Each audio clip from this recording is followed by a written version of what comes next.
নমস্কার বন্ধুরা, জানা কিচেনে স্বাগতম। আজকে একটা নতুন রেসিপি নিয়ে চলে এলাম। মোমো। মোমো তো সবাই খেয়েছে কিনে, কিন্তু বাড়িতে কিভাবে খুব সহজেই বানানো যায় সেইটা আমি দেখিয়ে দেবো।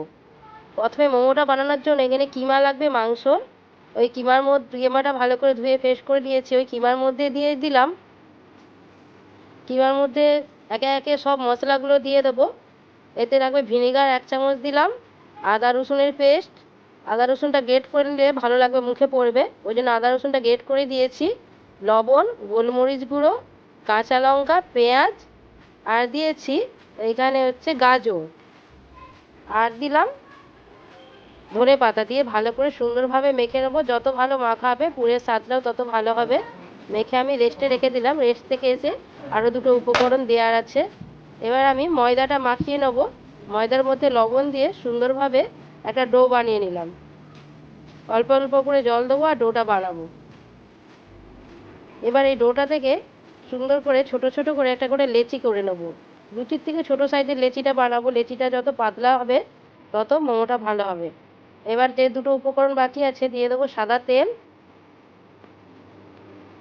আর দিলাম সয়া সস। দিয়ে ভালো করে আবার একটু মেখে নেবো।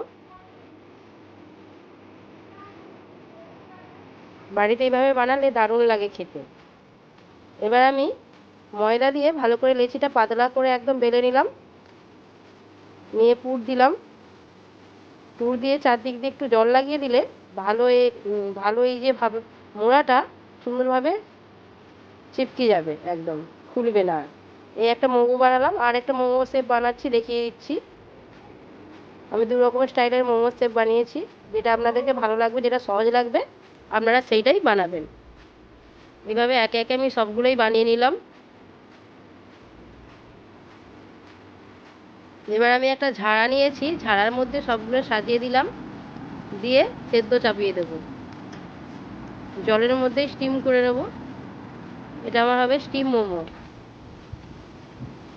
বাড়িতে এইভাবে বানিয়ে খেলে দারুণ লাগে।